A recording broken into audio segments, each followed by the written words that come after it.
Hello दोस्तों, organic कक्षा में एक बार फिर आपका बहुत बहुत स्वागत है, जहां हम अपनी अंतिम प्रहार सीरीज को कंटिन्यू कर रहे हैं और अंतिम प्रहार सीरीज के 6 तीरों को हम निकाल चुके हैं। आज बारी है 7वें तीर की, तो शुरू हो जाओ जल्दी से अपने अगले प्रहार करने के लिए। अंतिम प्रहार के 7वें प्रहार यानी 7वें तीर को छोड़ने के लिए बिना देर करे, बिना किसी भी तरह का समय जाया करे शुरू करते हैं अपने 7वें प्रहार को और अपने पहले टॉपिक के साथ, जिसका नाम है पावर ऑफ लेंस। क्या होती है पावर? किसी भी चीज की, किसको आप पावर बोल देते हो? किसी भी चीज की पावर मतलब क्या? किसी भी पावर मतलब जो भी उसका काम है वो कितनी अच्छे से कर पाता है, वो इसकी पावर होगी। ठीक है, जैसे फॉर एन एग्जांपल तुम्हारी पावर क्या है? मेरी पावर ये है कि मैं कितने अच्छे से पढ़ा पाता हूं, समझ में आया? तुम्हारी पावर ये है कि तुम कितने अच्छे से पढ़ पाते हो। मतलब किसी भी व्यक्ति का जो काम है वो उसको कितने अच्छे से कर पाता है, उसकी कितनी एबिलिटी है उसको करने की, उसी को हम क्या बोलते हैं?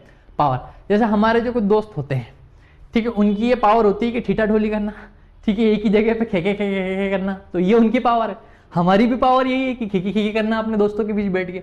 बट जब हम पढ़ रहे हैं तो हमारी क्या पावर हो गई कि हम कितने अच्छे से पढ़ पाते हैं। ऐसे जब लेंस की बात होती है तो लेंस की 2 काम है, या तो लेंस का काम होगा कन्वर्ज करना, या तो लेंस का काम होगा कन्वर्ज करना, या लेंस का क्या काम होगा? डाइवर्ज करना। तो पावर मतलब क्या? तो पावर मतलब ability of a lens, ability of lens to converge और डाइवर्ज अ रे। कितना कोई रे को कन्वर्ज या डाइवर्ज कर पाता है, उसी को आप क्या बोलते हो? उस लेंस की पावर बोलते हो साहब। ठीक है सर, समझ में आ गई ये बात? तो आगे की बात समझ। सर लेंस 2 तरह के होते हैं ना? बिल्कुल 2 तरह के होते हैं। एक लेंस का नाम है कॉन्वेक्स लेंस और दूसरे लेंस का नाम है तेरा कॉनकेव लेंस। दूसरे लेंस का नाम है तेरा कॉनकेव लेंस। सर एक बात बताओ, हमने चूंकि पूरा ही लाइट पढ़ लिया पर मुझे हमें ये तक पता नहीं चला आज तक कि इसकी फोकल लेंथ पॉजिटिव होती है कि नेगेटिव। हाँ, इसकी पॉजिटिव होती है कि नेगेटिव? तो तुझे ये पता चलना चाहिए। अगर नहीं चला है बेटा तो एक काम ले, एक बाल्टी में पानी ले, उसमें मुंह डाल, ठीक है, फिर बाहर निकाल, फिर वापस मुंह डाल, तो तू जाग जाएगा उस सपने से जहां तू सिर्फ आनंद कर रहा है, क्योंकि दुनिया में लोग पढ़ रहे हैं और एग्जाम शुरू हो गई है। ठीक है, तो तेरा जागना बहुत जरूरी है। तो तू पानी डालता रहे कंटिन्यू, रोक मत खुद को। तू बाल्टी ले और पानी में मुंह डालता रहे, बार बार डालता रहे जब तक तुझे समझ में ना आ जाए। तो मिरर जो होता है, आपने एक चैप्टर पढ़ी है लाइट, उस लाइट के अंदर आपने लेंस पढ़े होंगे, आपने ये बात जानी होगी कि फोकल लेंथ कॉन्वेक्स लेंस की कैसी होती है? पॉजिटिव होती है दोस्त। वहीं कॉनकेव लेंस की फोकल लेंथ कैसी होती है? नेगेटिव होती है। ठीक सर, समझ में आ गया। अच्छा, कॉन्वेक्स लेंस किस तरह का लेंस है? एक कन्वर्जिंग लेंस है। किस तरह का लेंस है? एक कन्वर्जिंग लेंस है। जबकि जो तेरा कॉनकेव लेंस है वो एक किस तरह का लेंस है? वो एक डाइवर्जिंग लेंस है सर, डाइवर्जिंग लेंस है। ठीक है सर, मुद्दे पे आओ, पावर के बारे में बताओ। देख बेटा, जब भी देखो पावर निकालनी है ना, तो तू क्या करेगा? 1/4 फोकल लेंथ कर देगा, 1/4 फोकल लेंथ कर देगा। और पावर की जो यूनिट होती है वो यूनिट क्या होगी? वो यूनिट तेरी होगी डायोप्टर। कैसे लिखेगा तू उसको? कैपिटल डी से। अब ये कंडीशन सिर्फ तब लागू होगी जब ये काय में दे रखा हो? मीटर में देखा हो। ये है पॉइंट नंबर 1। ये कब दे रखा हो? मीटर में दे रखा हो। मान ले तेरे को क्वेश्चन के अंदर पावर काय में, फोकल लेंथ काय में दे रखी है? फोकल लेंथ तेरे को दे रखी है सेंटीमीटर में। तब तू पावर निकालने के लिए क्या करेगा? पावर निकालने के लिए तू कर देगा 100 bye focal length in centimetre. समझा? सेंटीमीटर। तो ये तेरा दूसरा फॉर्मूला हो गया। अब नींद में मत रहना, जब क्वेश्चन पढ़े तो ये बात को ध्यान रखना कि तुझे काय में दी है पावर, फोकल लेंथ काय में दी है? सेंटीमीटर में दी है, मीटर में दी है। ठीक। अच्छा सर, मैं क्या 2-3 लेंस लगा दूं एक साथ? 2-3 लेंस एक साथ लगा दूं, 2-3 लेंस एक साथ लगा दूं तो उनकी पावर ऐड हो जाएगी क्या? बिल्कुल ऐड हो जाएगी। तो जो पावर है वो हो जाएगी P1 plus P2 plus P3। ठीक है, क्या मैं इसको ऐसा भी लिख सकता हूं कि power is equal to 1/F1 plus 1/F2 plus 1/F3। समझ गया? तो यहां से तेरा एक क्वेश्चन बनेगा, देखो फोकल लेंथ दे रखी होगी, तुझे पावर निकालनी होगी। यहां से तेरा एक क्वेश्चन बनेगा, फोकल लेंथ सेंटीमीटर में दे रखी होगी, तुझे पावर निकालनी होगी। कॉम्बिनेशन ऑफ लेंसेस से तेरे को एक क्वेश्चन देखने को मिलेगा, कॉम्बिनेशन ऑफ लेंस। समझा? तू समझा कि नहीं रे? तू समझा ना, बोल समझा तो देख फटाफट। समझ गया?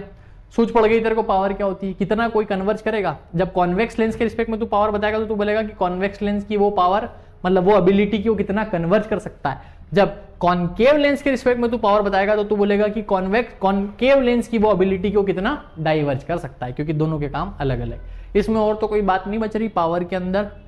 मेरा अनुमान है कि नहीं बच रही है। ठीक है, चलो आगे बढ़ो। आगे बढ़ने के बाद देख बेटा क्वेश्चन क्या आएंगे इन दोनों टॉपिक से। क्वेश्चन क्या आएंगे। पहला क्वेश्चन आएगा लेटरल डिस्प्लेसमेंट, बताओ क्या होगी लेटरल डिस्प्लेसमेंट, ठीक है। दूसरी तुझे एक बात आएगी कि दूसरे तुझे एक क्वेश्चन आ सकता है इनडायरेक्ट क्वेश्चन ये आ सकता है कि ये समझाओ साहब कि क्यों, वाई ग्लास स्लैब जो है, glass slab not show dispersion क्यों शो नहीं करता। तो तुझे समझाना पड़ेगा कि ग्लास स्लैब क्यों डिस्पर्जन शो नहीं करता, ठीक है ठीक है ठीक है। तुझे किसी क्वेश्चन के अंदर फोकल लेंथ दे रखी होगी, गिवन होगी, तुझे पावर निकालनी होगी तो निकाल लेगा, ठीक है। किसी केस में तुझे मिरर के क्वेश्चन के अंदर तुझे वी यू दे रखा होगा, तुझे पहले फोकल लेंथ निकालनी होगी, फिर इस फोकल लेंथ की हेल्प से तुझे पावर निकालनी होगी, ठीक है। ये तू कर लेगा, ठीक है। तो इस तरह के क्वेश्चन यहाँ से देखने को तुझे मिलेंगे, ठीक है बेटा। देख, मैं तुझे मिरर के, मैं तुझे लेंस के और मैं तुझे इलेक्ट्रिसिटी के इस तरह से क्वेश्चन करा दूंगा, इस तरह से सारा कंटेंट दे दूंगा शॉर्ट में कि तुझे कोई दिक्कत नहीं आएगी। सिर्फ 2-3 बातें ध्यान रखेगा ना, तेरे सारे क्वेश्चन बनेंगे। आने वाले सेशन में हम ये चीज़ डिस्कस करने वाले हैं। अभी तू बस इतनी बातें समझ ले, जो मेन पॉइंट है, जहाँ सीधे क्वेश्चन आएगा वो तो तू पकड़, उसके बाद आगे की बात करेंगे। क्या तुझे इतना क्लियर है दोस्त?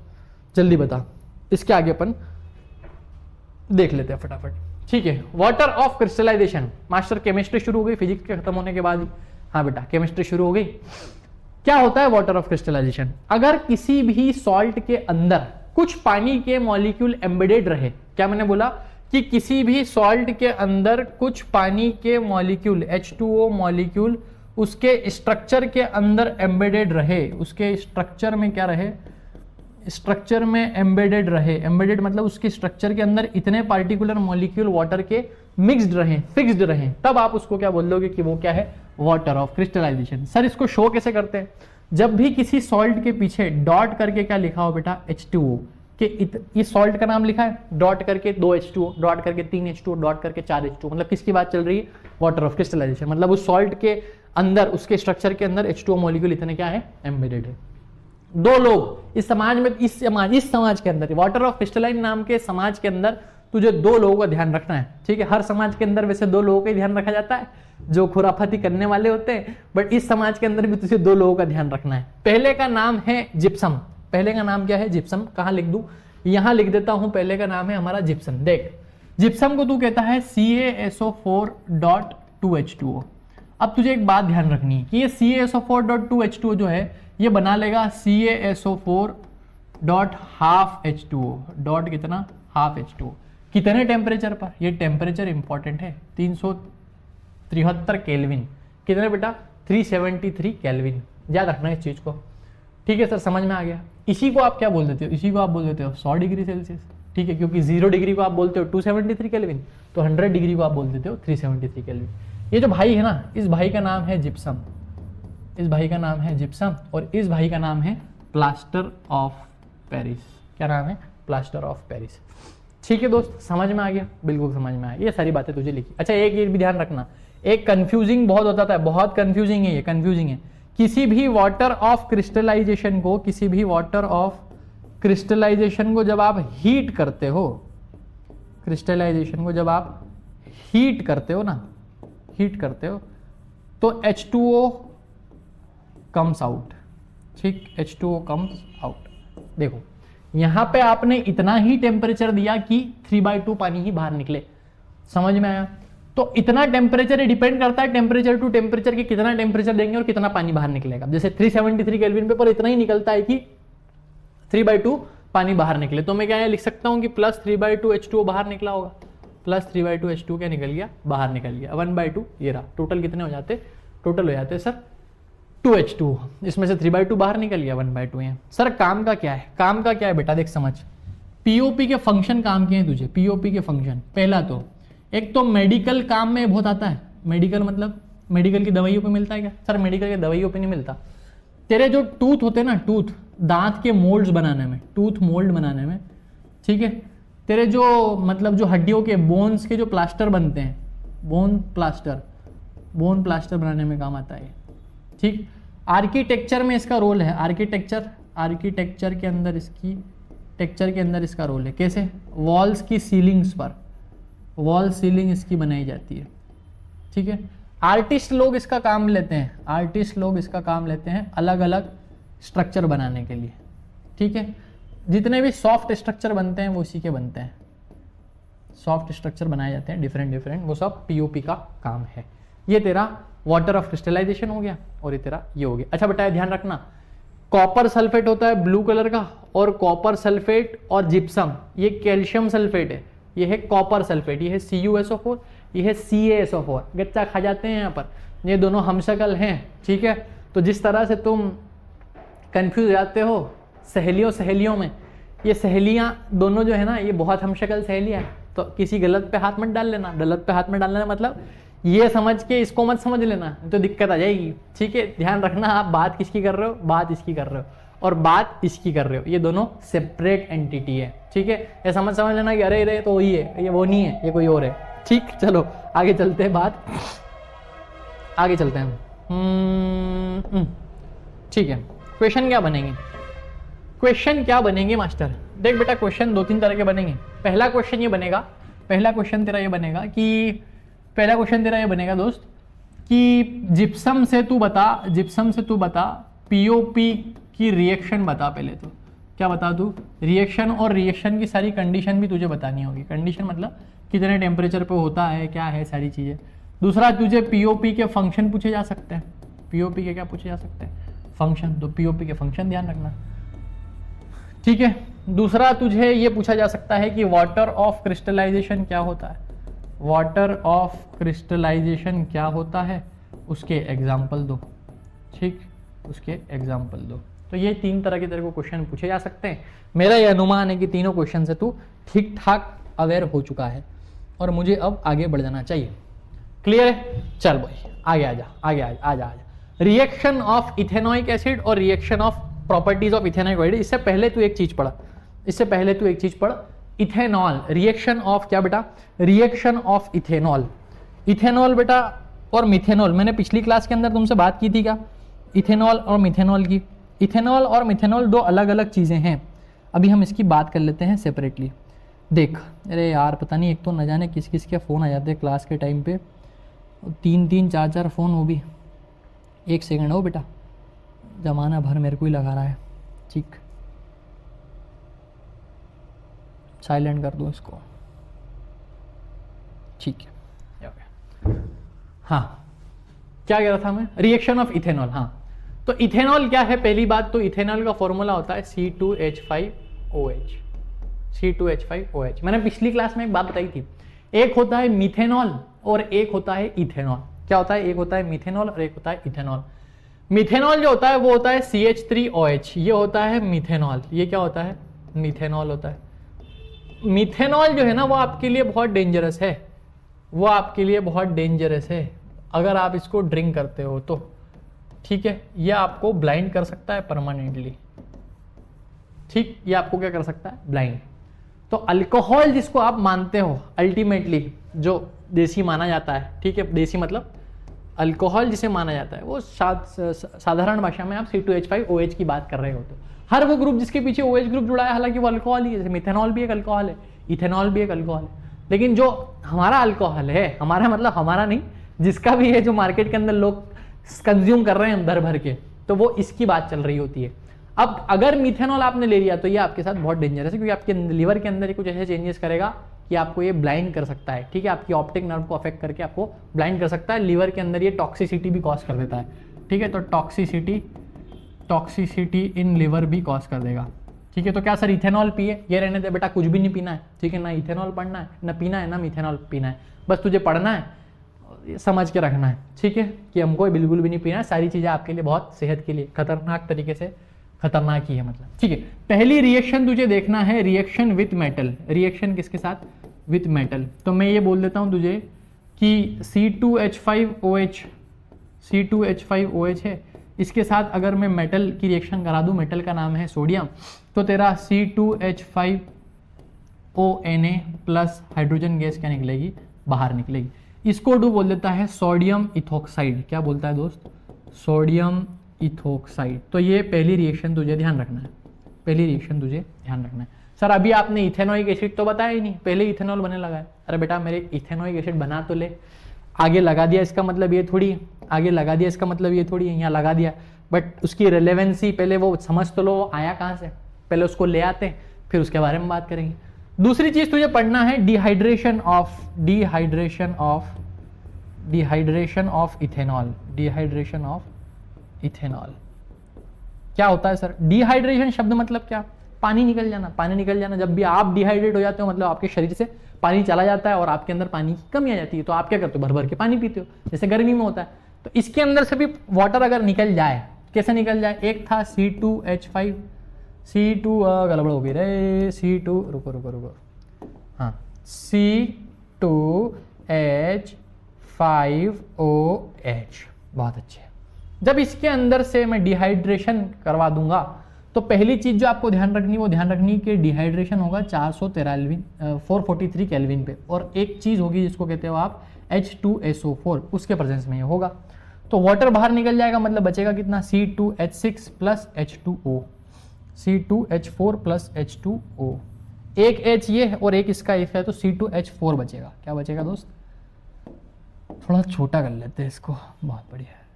बहुत बढ़िया। C2H4 प्लस H2, इसको आप क्या बोलते हो? इसको आप बोल देते हो इथीन। तो ये dehydration of ethanol ethene formation करता है। क्या करता है? इथीन फॉर्मेशन करता है, ये बात ध्यान रखना। इथीन फॉर्मेशन समझा बेटा? समझा? तू समझा ना? तू समझा, ठीक। बहुत इंपॉर्टेंट है बेटा, ये रिएक्शन बहुत इंपॉर्टेंट है, ये रिएक्शन बहुत इंपॉर्टेंट है, ठीक है। मुझे ऐसा लग रहा है कि ये रिएक्शंस ऑफ इथेनॉल के अंदर, इन 3 रिएक्शंस में आपको एक रिएक्शन तो देखने मिलेगी ही मिलेगी। पता नहीं क्यों मेरे दिल के अंदर ये ख्याल बार बार टकरा रहा है, और टकरा रहा है तो पता नहीं शायद देखने को मिले, बार बार देखने को मिलती है। ये रिएक्शन आपके PYQs का पार्ट है, बहुत बार PYQ में आ रही है, तो संभावना है कि इस बार भी आए। लास्ट चीज आपको जो देखनी है वो देखनी है ऑक्सीडेशन ऑफ इथेनॉल। क्या देखना है दोस्त? Oxidation of ethanol. Oxidation of ethanol क्या होगा सर? क्या होगा सर? कुछ नहीं होगा। इस इथेनॉल के अंदर ऑक्सीजन जुड़ जाएगा, ऑक्सीजन जुड़ जाएगा। तो C2H5OH के अंदर जब ऑक्सीजन जुड़ेगा, इनका ऑक्सीजन होगा तो बन जाएगा CH3COOH। जिस ऑक्सीडाइजिंग एजेंट के प्रेजेंस में ये होगा उसका नाम है K2Cr2O7 और एक का नाम है KMNO4। K2Cr2O7 और KMNO4 ये क्या है? ये दोनों ऑक्सीडाइजिंग एजेंट है दोस्त। क्या है? Oxidising agent. इनका काम क्या है? इनका काम है ऑक्सीजन का एडिशन करना, ऑक्सीजन का एडिशन करना। तो ये ऑक्सीजन ऐड कर देंगे। किस में ऐड कर देंगे? इथेनॉल के अंदर ऐड कर देंगे। तो देखो पहले कितने ऑक्सीजन थे? पहले ऑक्सीजन जितने थे ये CH3 था, और मतलब एक ही ऑक्सीजन था, इसके अंदर एक एडिशनल ऑक्सीजन ऐड हो गया है। इसी को आपने क्या बोल दिया? Oxidation of ethanol. इससे जो बना इसको आप क्या कहते हो? Ethanoic acid. अरे सर ये वही है क्या? हाँ बेटा ये वही है जिसके बारे में तू चर्चा करना चाह रहा था। क्या सर आप तो छोड़ के आ गए आगे, आप तो छोड़ के आ गए आगे, यही बोल रहा था ना तू? आप तो छोड़ के आ गए आगे। नहीं छोड़, पहले बना तो ले उसको, पहले बना तो ले उसको। तो ये पहले तूने बना लिया है, अब तू इसकी बात करेगा। तो तुझे क्या ध्यान रखना है? तुझे 2-3 बातें ध्यान रखनी है। पहली तो ये कि ऑक्सीडेशन ऑफ इथेनॉल किस कंडीशन के प्रेजेंस में होता है, किसका होता है और क्या बनता है। डिहाइड्रेशन ऑफ इथेनॉल किस कंडीशन के प्रेजेंस में होता है, किसका होता है, क्या बनता है। मेटल के साथ इथेनॉल कैसे रिएक्ट करता है और उसके अंदर क्या क्या बनेगा। साइड हट जाता हूँ, फटाफट इसका एक स्क्रीनशॉट ले ले, तो अपन आगे बढ़े अपने नेक्स्ट टॉपिक पे और पढ़ते हैं इथेनोइक एसिड क्या है और इथेनोइक एसिड क्या धमाल मचाएगा। ले लिया होगा तूने, ले लिया होगा बेटा तूने, ठीक है। चल आजा इथेनोइक एसिड पे आगे बढ़ते हैं, ठीक है। ठीक है चलो क्वेश्चन इसके समझेंगे। पहले इथेनोइक एसिड पे आ जाओ। बहुत बढ़िया। इथेनोइक एसिड क्या सर अभी बनाया, जिसका नाम था CH3COOH। इसका एक और देशी नाम है जिसको कहते हैं हम एसिटिक एसिड। इसी को क्या कहते हो आप? Acetic acid.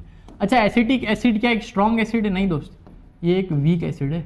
वीक एसिड है तो क्वेश्चन बताओ, तुमको मैंने pH बताया है, इसका pH कितना होगा ये आपको ढूंढ के लाना है, ठीक है। ये आपका होमवर्क है, ये आपका होमवर्क है। इसको कर देना कमेंट। क्या कर दोगे दोस्त? इसका कर दोगे सर कमेंट। बहुत बढ़िया। अब इथेनोइक एसिड की रिएक्शन देखनी है, तो तुझे पहली रिएक्शन देखनी है इथेनोइक एसिड की। CH3COOH plus NaOH, NaOH। ठीक, तो क्या बन जाएगा ये बन जाएगा CH3 COO Na plus H2O। ठीक है, ये सॉल्ट बन गया सोडियम, तो ये सोडियम सॉल्ट में लिख सकता हूं, सोडियम सॉल्ट बन गया है और ये वाटर बाहर निकल गया। दूसरी रिएक्शन, इथेनोइक एसिड की तू रिएक्शन करवा दे Na2CO3 के साथ, Na2CO3 के साथ, तो तुझे क्या बन जाएगा, तुझे मिल जाएगा मतलब CH3 COONA plus CO2 plus H2O। तीसरी रिएक्शन तू देख जिसमें तू CH3 COOH की रिएक्शन करा देगा सोडियम बाइकार्बोनेट के साथ NaHCO3 के साथ, तो तेरा बन जाएगा CH3 COONA plus CO2 plus H2। Sir ये क्या लिखे जा रहे हो, हमारे को समझ नहीं पड़ रहा। देख समझ, जब भी तूने एसिटिक एसिड की बेस के साथ रिएक्शन करवाई तो तुझे सॉल्ट मिला प्लस क्या मिला, वाटर मिला। ठीक है सर, समझ में आ गया। जब भी तूने एसिटिक एसिड की सोडियम कार्बोनेट के साथ रिएक्शन करवाई तो तुझे सॉल्ट मिला, CO2 और H2 मिला। जब भी तूने एसिटिक एसिड की रिएक्शन सोडियम बाइकार्बोनेट के साथ कराई तो तुझे सॉल्ट मिला प्लस CO2 प्लस H2O मिला। क्या मिला, CO2 प्लस H2O मिला। ये रिएक्शन तुझे किस तरह की दिख रही है, ये रिएक्शन तुझे किस तरह से दिख रही है? सर ये मुझे न्यूट्रलाइजेशन रिएक्शन की जैसी दिख रही है। किसके जैसी दिख रही है सर? मुझे ये न्यूट्रलाइजेशन रिएक्शन की तरह दिख रही है, न्यूट्रलाइजेशन रिएक्शन की तरह। तो लाइक न्यूट्रलाइजेशन रिएक्शन, ये रिएक्शन न्यूट्रलाइजेशन रिएक्शन की तरह होती है। बनने वाले कंपाउंड ध्यान रखेगा, CH3COOH क्या होता है ध्यान रखेगा। अच्छा एक बात समझ, जो इथेनोइक एसिड है उसी को तू क्या कहता है, ग्लेशियल एसिटिक एसिड। सर ऐसा क्यों कहते हैं? ऐसा इसलिए कहते हैं कि ये नियरली 17 डिग्री सेल्सियस के ऊपर क्या होने लगता है, मेल्ट होने लगता है। मतलब 17 डिग्री से नीचे ये जमा हुआ रहेगा और 17 डिग्री के ऊपर जाएंगे तो ये क्या हो जाएगा, मेल्ट हो जाएगा। इसका मतलब जब विंटर आती है और टेम्परेचर 17 से नीचे कम रहता है तो क्या जम जाएगा? हाँ बिल्कुल जम जाएगा। तो ये जम जाता है इन विंटर, इट सॉलिडिफाई। ठीक है, सॉलिडिफाई होने लगता है। ठीक, चलो एक और जो प्रॉपर्टी आपको ध्यान रखनी है वो ध्यान रखनी है कि इसी को जब आप 5% एसिटिक एसिड प्लस वाटर का सॉल्यूशन बना देते हो तो इसी को आप क्या कहते हो, विनेगर कहते हो दोस्त। और इस विनेगर का यूज़ है आपके पिकल्स के अंदर और डिफरेंट तरह के मसालों के अंदर, याद रखोगे। तो क्या होता है इथेनोइक एसिड की रिएक्शंस। इथेनोइक एसिड में ग्लेशियल एसिटिक एसिड क्यों कहते हैं और इथेनोइक एसिड में विनेगर किसको कहते हैं? 5% एसिटिक एसिड के साथ पानी मिला दो, कर तो आपको क्या मिल जाएगा, विनेगर। फटाफट इसको अचार में डाल लो, पराठे के साथ लगाओ, रोल करो और दबा दो 3 4 5 6 7, ठीक, और मस्त खाओ। अचार और पराठे की जनरेशन आप लोगों की रही कि नहीं रही मैं नहीं जानता, बट मेरा ये अनुमान है कि जो पुराने लोग हैं, जितने भी पुराने लोग हैं वो सब इस बात को जानते हैं भली भांति। कैसे जानते हैं? हमारे जब स्कूल जाता था ना बेटा, तो मुझे नहीं लगता कि मेरे साथ वाले किसी बंदे ने मेरा खाना आज तक ना खाया। आज तो मैं देखता हूँ कि स्कूल के अंदर ही खाना चलता है, वो अपनी जगह ठीक है, पता नहीं उसके कुछ अपने एंगल होंगे, बट हमारे टाइम जो खाना चलता था, मैं वही बहुत पुराने टाइम का नहीं हूँ, थोड़े टाइम पहले का ही, बट हाँ वो अलग बात है कि थोड़ा सा मैं दिखने लगा हूँ पुराने टाइम का, बट ऐसा है नहीं, ठीक है। तो हमारे टाइम जो खाना चलता था ना दोस्त, उसमें मैं मेरा खाना कब खाता था मुझे भी ध्यान नहीं, दूसरे ही मेरा टिफिन खाते थे। और जो पराठे के ऊपर अचार लगा के जो पुंगी बना के खाते थे ना दोस्त, बहुत बढ़िया। छोड़ो, अभी भूख लग जाएगी और मुझे लेक्चर भी रिकॉर्ड करना है, तुमको देना भी है, ठीक है। चलो ये इतनी बात आपने समझ ली, आगे बढ़ते हैं अपन फटाफट। इथेनोइक एसिड हो गया हमारा, इथेनॉल हो गया, इनके क्वेश्चन डिस्कस कर लेते हैं, दोनों के एक साथ ही समझ लेते हैं यहाँ पे, ठीक है। दोनों के क्वेश्चन यहाँ समझ लो। पहला आपको विनेगर के बारे में आ सकता है, विनेगर के बारे में आ सकता है। दूसरा आपको एक क्वेश्चन, अच्छा एक चीज पहले समझो यार दोस्त, एक चीज पहले समझो, आपको कमेंट करना है, चूंकि मैं पहले प्रहारों के अंदर समझा चुका हूं। कमेंट करो, अरे वो लाल पेन, लाल फूल, नीला फूल, अक्षय भैया ब्यूटीफुल, रुको, बहुत बढ़िया। हाँ, एक चीज है जिसका नाम है एस्टेरिफिकेशन रिएक्शन। एस्टेरिफिकेशन रिएक्शन याद है? एस्टेरिफिकेशन कब पढ़ाई बेटा? दूसरे या तीसरा लेक्चर जो था ना अंतिम प्रहार का, उसमें एस्टेरिफिकेशन का जिक्र कर चुका हूं मैं। अगर नहीं पढ़ी तो देख दिक्कत में आ जाएगा, पढ़ लेना। एस्टरिफिकेशन के अंदर कुछ नहीं हो रहा था, CH3COOH प्लस C2H5OH ये जुड़ के कुछ तो दे रहे थे, ये जुड़ के कुछ तो दे रहे थे, क्या दे रहे थे ये आपको कमेंट करना है, क्या दे रहे थे ये आपको क्या करना है, कमेंट करना। पहले भी बोल चुका हूँ, एस्टरिफिकेशन रिएक्शन बिल्कुल आएगी, पूरी आने की संभावना है। कमेंट कर देना क्या बनेगा, ठीक। दूसरी बात ये समझ, तुझे क्वेश्चन आएगा विनेगर क्या होता है, तुझे क्वेश्चन आएगा, तीसरा क्वेश्चन तुझे आएगा कि इथेनोइक एसिड का तुझे प्रिपरेशन आ सकता है और उसकी प्रॉपर्टी तुझे आ सकती है, ठीक है। दूसरा तुझे इथेनॉल की रिएक्शंस, ऑक्सीडेशन और इथेनॉल का डिहाइड्रेशन, ये बिल्कुल भी छोड़ के नहीं जाना है, किन कंडीशंस में हुआ है जरूर ध्यान रखना। जैसे डिहाइड्रेशन 443 में हो रहा है H2SO4 की प्रेजेंस में, तो ये बात तुझे ध्यान रखनी है, ये वाली बात है, डिहाइड्रेशन ऑफ इथेनॉल और एक ये, ठीक है। सभी के आने की 100% चांस लिख दिया मैंने, ठीक है। जो बहुत रिलेवेंट है वही पढ़ा रहा हूँ, फटाफट आ जाओ, खत्म कर लेते हैं मैटर। बायोलॉजी शुरू हो गई है, शुरू किया था फिजिक्स मामला, फिजिक्स से, फिजिक्स के बाद केमिस्ट्री और अब क्या आएगी बायोलॉजी। फटाफट समझो क्या होती है बायोलॉजी, क्या होती है मतलब एसेक्सुअल रिप्रोडक्शन क्या होता है। देख बेटा, जब भी एक ही पेरेंट से जनरेशन क्रिएट हो जाए तो तू क्या बोल देगा उसको, एसेक्सुअल रिप्रोडक्शन। क्या ऐसी जनरेशन के अंदर वेरिएशन होंगे? वेरिएशन नहीं होंगे सर। अगर मेरे ही पार्ट से कुछ नया बन रहा है तो फिर वो मेरे जैसा ही दिखेगा, एक और अक्षय दिखेगा। बट ऐसी ही चीजें आपको जो प्लांट के अंदर देखने को मिलती है, डिफरेंट ऑर्गेनिज्म के अंदर देखने को मिलती है, तो आप उसको नाम दे देते हो एसेक्सुअल रिप्रोडक्शन। मतलब सिर्फ सिंगल पेरेंट इन्वॉल्व होंगे, तो वन पेरेंट इन्वॉल्व, कोई फर्टिलाइजेशन नहीं होगा। फर्टिलाइजेशन इसलिए नहीं होगा क्योंकि फर्टिलाइजेशन दो डिफरेंट गैमेट के बीच में होता है। क्वेश्चन है आपका, पहला बताओ फीमेल के अंदर कौन सी साइट है फर्टिलाइजेशन की, और प्लांट के अंदर फीमेल फ्लावर में कहाँ फर्टिलाइजेशन होता है। दोनों बातें आपको कमेंट करनी है। एसेक्सुअल रिप्रोडक्शन मतलब 3-4 तरह का होता है, आपको एग्जाम्पल ध्यान रखने हैं और प्रोसेस ध्यान रखनी है। फिजन मतलब अगर एक ही पार्ट से, एक ही ऑर्गेनिज्म से दो ऑर्गेनिज्म बन जाए तो उसको क्या बोलोगे आप, फिजन। अच्छा, ऑर्गेनिज्म के ज्यादा भी बन सकते हैं सर। अगर एक ही ऑर्गेनिज्म दो ऑर्गेनिज्म बने तो इसको आप बोल दोगे बाइनरी फिजन। अगर एक ही ऑर्गेनिज्म से बहुत सारे ऑर्गेनिज्म बन जाएंगे तो इसको आप बोल दोगे मल्टीपल फिजन। किसके अंदर होता है, अमीबा और पैरामीशियम में बाइनरी होता है और प्लाज्मोडियम में मल्टीपल फिजन होता है। ऐसा क्यों होता है फटाफट समझ। फॉर एन एग्जाम्पल, तेरा ये एक अमीबा है, इस अमीबा का ये हमारा न्यूक्लियस है। अब ये न्यूक्लियस पहले दो न्यूक्लियस के अंदर डिवाइड हो और फिर साइटोप्लाज्म जो है वो क्या हो गया, डिवाइड हो गया। तो तेरे दो ये आइडेंटिकल बनाओ ना मास्टर।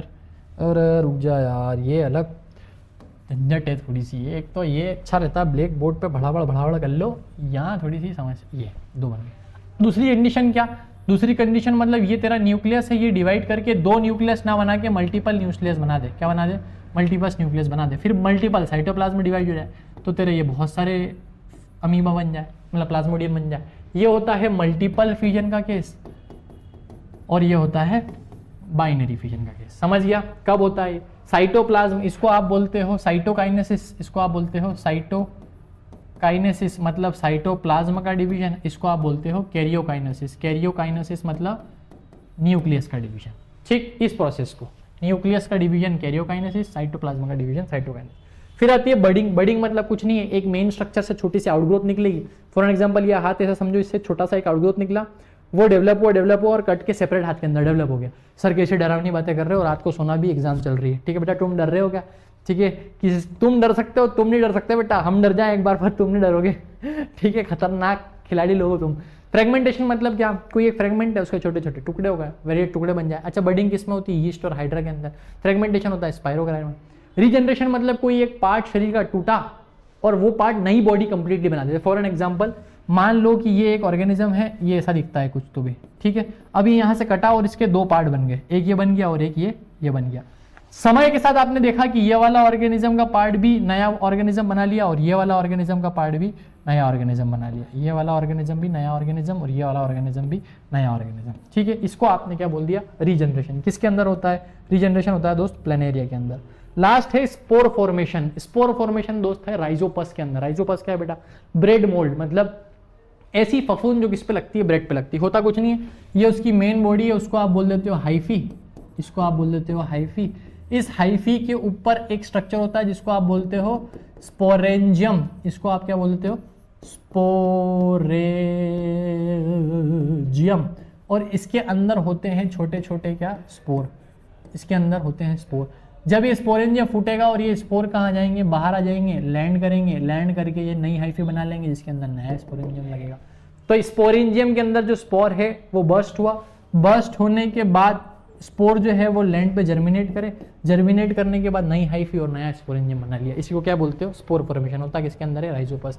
इंपॉर्टेंट क्या है बेटा, इंपॉर्टेंट क्या है, इंपॉर्टेंट तेरे लिए एक तो ये जानना है कि method and example, method and example तुझे ध्यान रखनी है। मेथड एंड एग्जाम्पल 100% आने के चांसेस हैं, 100% आने के चांसेस है, लिख दे रहा हूँ। मेथड और एग्जाम्पल MCQ में आए चाहे 2 नंबर में आए, ये आने की चांसेस तुझे रहेंगे।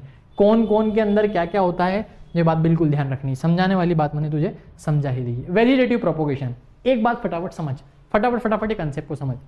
प्लांट के अंदर 2 तरह से रिप्रोडक्शन हो सकता है, 2 तरीके से, एक तो रिप्रोडक्टिव पार्ट से और एक वेजिटेटिव पार्ट से। सर ये क्या बोल रहे हो समझ नहीं आ रहा। देख बेटा, प्लांट के अंदर 2 पार्ट हो सकते हैं। पहले पार्ट का नाम तूने बोल दिया वेजिटेटिव पार्ट, क्या बोल दिया तूने, vegetative part. Sir vegetative part क्या होता है बता रहा हूँ, रुक शांति रख। एक होता है रिप्रोडक्टिव पार्ट, फटाफट वेजिटेटिव समझा दो।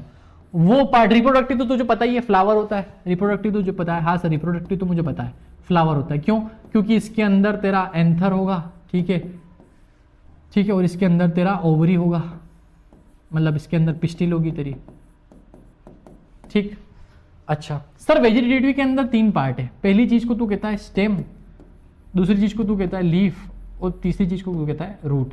मतलब वो पार्ट जो रिप्रोडक्शन अभी तक नहीं करते हैं, जिनके कारण रिप्रोडक्शन नहीं होता, ठीक है, जो कि वेजिटेटिव पार्ट है। रिप्रोडक्टिव पार्ट को छोड़ के जितने भी पार्ट बचे ना, स्टेम, लीफ और रूट ही बचे। उसके बाद एक तो फ्लावर है, फ्लावर 4-5 चीजें मिलती है एक प्लांट के अंदर। एक क्या मिलेगा, स्टेम, एक लीफ, एक रूट और एक फ्लावर। फ्लावर को छोड़ के जो भी चीज तुम्हें दिख रही है, एक दिख रहा है तुम्हें स्टेम, एक दिख रही है तुम्हें लीफ और एक तुम्हें दिख रही है रूट, ठीक है सर। अगर इनसे नया ऑर्गेनिज्म बन जाए, अगर इनसे नया ऑर्गेनिज्म बन जाए तो इस तरह के रिप्रोडक्शन को तू क्या बोल देता है, इसको तू बोल देता है वेजिटेटिव प्रोपगेशन, ठीक है। किस किस के अंदर कैसे कैसे होता है ध्यान रखना। पोटैटो के अंदर स्टेम के थ्रू, रूट के अंदर स्वीट पोटैटो और डहलिया में देखने को मिलता है, और लीफ में, लीफ के थ्रू देखने को मिलता है ब्रायोफिलम के अंदर। याद क्या रखना, नोट, याद रखने वाली चीज दोस्त, याद रखने वाली चीज, एग्जाम्पल तुझे ध्यान रखना है, ठीक है। एग्जाम्पल एंड मेथड किसके अंदर क्या होती है, ठीक है। 100% आने की संभावना है, 100% आने की संभावना है, चाहे शॉर्ट में ही आए। किसके अंदर, ये ब्रायोफिलम वाला क्वेश्चन तो आता ही आता है, ठीक है, आता ही आता है। तो ब्रायोफिलम के अंदर से छोटे छोटे नोड बनेंगे, ये नोड निकल के नया ऑर्गेनिज्म ग्रो कर जाएगा। पोटैटो के अंदर आपने देखा होगा, जो पोटैटो आप खा रहे हो वो स्टेम है, और स्टेम के अंदर से ऐसी आंखें निकलेगी, आंखें निकल के नया पोटैटो डेवलप कर जाएगा। रूट और स्वीट पोटैटो इनके अंदर हो गया। तो वेजिटेटिव प्रोपोगेशन क्या हो गया, लिख दिया है सारा, समझ लेना फटाफट। जो बातें बताई वही है। आर्टिफिशियल वेजिटेटिव प्रोपोगेशन, मतलब अभी वेजिटेटिव प्रोपोगेशन भी होता तो इन्हीं के अंदर है, वेजिटेटिव प्रोपोगेशन भी होता तो इन्हीं के अंदर ही है। किसके अंदर, स्टेम, रूट या फिर लीफ के अंदर। अभी जो यहां चीज हो रही थी, ये वाला जो मामला था ना, ये था नेचुरल। अगर ये सब अपने आप हो रहा होता तो आप इसको बोल देते ये एग्जाम्पल। अगर ये अपने आप ना होकर ह्यूमन की हेल्प से हो, किसकी हेल्प से हो, ह्यूमन अगर कुछ ना कुछ कीड़ागाड़ी करे उसके अंदर, तो अगर ये है तो उसको आप क्या बोलोगे, आर्टिफिशियल वेजिटेटिव प्रोपोगेशन। इसके अंदर भी आपको कटिंग ध्यान रखना। कटिंग मतलब कुछ नहीं, गुलाब का एक फूल मान लो, ये गुलाब है, ये ब्लैक रोज है, इसको आपने काट के इसका ऊपर वाला पार्ट अलग कर लिया, नीचे वाला पार्ट अलग कर लिया। नीचे वाले प्लांट को जो तो गाड़ा ही था, ऊपर वाले पार्ट को लिया, नया वापस गाड़ दिया, तो नया गुलाब का पेड़ लग जाएगा। इसी को आप क्या बोलते हो, कटिंग। किसके अंदर होगी, रोज, और रोज का ध्यान रखना, मेन यही एग्जाम्पल है। दूसरा लेयरिंग। लेयरिंग मतलब कुछ नहीं करना है, एक अगर आपका ये प्लांट है, इसकी एक ब्रांच ऐसी निकल रही है, कुछ मत करो, इस ब्रांच को तोड़ के इधर ले आओ। तो इस ब्रांच को आपने तोड़ के क्या करा, इसको मोड़ दिया आपने और ऐसा कर दिया, मोड़ दिया और आपने इसको ऐसा कर दिया। जब ये भी इसको ग्राउंड पे आपने टच करा दिया, तो आपने थोड़े दिन बाद इसको काट दिया, तो ये प्लांट तो ऐसे रह गया और ये एक सेपरेट प्लांट यहाँ पर ग्रो करने लगा। इसी को आप क्या बोलते हो, लेयरिंग बोलते हो। किसके अंदर होगी, जैस्मिन के अंदर और गुआवा के अंदर। तीसरी होती है ग्राफ्टिंग। ग्राफ्टिंग मतलब एक प्लांट का हिस्सा ऐसा है, दूसरा एक और प्लांट का हिस्सा ऐसा लगा दिया जाए, तो 2 सेपरेट प्लांट के हिस्से ऐसे मिक्स कर दिए जाएंगे, उनको बांध दिया जाएगा और थोड़े समय के अंदर वो दोनों एक हो जाएंगे, 2 अलग अलग लोग एक होके ग्रोने लग जाएंगे, ठीक है। तो यहाँ पे ग्राफ्टिंग देखने को मिलती है आपको। एप्पल इसका अच्छा एग्जाम्पल है। टिश्यू कल्चर मतलब जब भी किसी भी चीज़ को आप कल्चर करो लैब के अंदर, मतलब इसमें सिंगल सेल से आपके मल्टीपल सेल बनेंगे, और ये मल्टीपल सेल फर्दर आपका टिश्यू क्रिएट करेगा। तो इसी को आप क्या बोल दोगे, टिश्यू कल्चर। समझ में आया? ये सारी प्रोसेस कहाँ होगी? लैब में होती है सर। ऐसा होता है सर? हाँ होता है ना बेटा, बिल्कुल होता है। ठीक है, ये आपका हो जाएगा। ठीक, इसके एग्जाम्पल हैं, ओ ऊपर हो जाओ भाई साहब, देखो बनाना और ऑर्किड के अंदर ये होता है। ओ रुक जा, ठीक है, बनाना और ऑर्किड के अंदर हो जाएगा दोस्त, बिल्कुल हो जाएगा सर। आगे बढ़े, आगे बढ़ जाओ, बिल्कुल लेट ही मत करो सर, फटाफट फटाफट समझ लो। एडवांटेज ऑफ वेजिटेटिव प्रोपगेशन, इनके अंदर मल्टीप्लिकेशन जल्दी होगा, क्योंकि अगर फर्टिलाइजेशन ह्यूमन को ले लो, चलो प्लांट को लेना, चलो प्लांट को ले लो, पहले फ्लावर से पोलन ग्रेन जाएंगे, स्टिग्मा पर लैंड करेंगे, फिर पोलन ट्यूब के अंदर जाएंगे, रिप्रोडक्शन होगा, ये वो जमाने भर की झंझट। यहाँ कुछ नहीं है, काटा लगाया, नया प्लांट ग्रो कर रहा है, तो फास्टर होगा। ठीक है, आइडेंटिकल प्लांट प्रोड्यूस होंगे क्योंकि फर्टिलाइजेशन हो ही नहीं रहा। दूसरा, सीडलेट प्लांट्स के लिए अच्छा है, डिजायरेबल कैरेक्टर, जैसे कैरेक्टर आपको चाहिए, अगर वो पार्टिकुलर प्लांट वहाँ है तो उसी कैरेक्टर को आप बार बार वेजिटेटिव प्रोपोगेट करा लो, उस तरह का कैरेक्टर आपको मिलते ही जाएगा बार बार। क्यों? क्योंकि हाइब्रिडाइजेशन, फर्टिलाइजेशन नहीं हो रहा है, तो डिफरेंट कैरेक्टर आ ही नहीं रहे, तो मस्त काम हो गया आपका। तो ठीक है, लेकिन चूंकि वेरिएशन नहीं है, तो इसके कारण अगर कल को कोई बीमारी आती है तो सब प्लांट एक साथ निपटेंगे, तो इवोल्यूशन नहीं होगा। ठीक है, तो अडाप्टेशन नहीं होगा। ठीक है, दूसरा, सेम इन्वायरमेंट कंडीशन में सब एक साथ अफेक्ट हो सकते हैं। इसके अंदर पेरेंट 1 होते हैं, इसमें पेरेंट 2 होता है, इसमें गैमेट इन्वॉल्व नहीं होते, इसमें गैमेट इन्वॉल्व होते हैं। वेरिएशन नहीं होंगे, वेरिएशन होंगे, स्पीड फास्टर होगी, स्लोअर होगी, आइडेंटिकल होंगे, डिफरेंट होंगे। ये आपका सिंपल सी जो चीज़ें थी ये फटाफट मैंने निपटा दी। चलिए दोस्त, लेक्चर खत्म करते हैं। बहुत बढ़िया लगा आपके साथ मिलके जुड़कर, मेरा पेन गिर जाता अभी। ठीक है, तो बहुत बढ़िया तरीके से हम निपटा रहे हैं, अंतिम प्रहार के साथ चीज हमने फट फट फट फट फट निपटा दिए हैं। जल्दी आपको 8th लेक्चर भी मिलेगा, तब तक के लिए पढ़ते रहिए, मजे करिए और सारी चीजों को अच्छे से रिवाइज करिए, मस्त रहिए। ठीक है, आनंद में रहिए, जल्दी मिलते हैं, तब तक के लिए जय हिंद, जय भारत।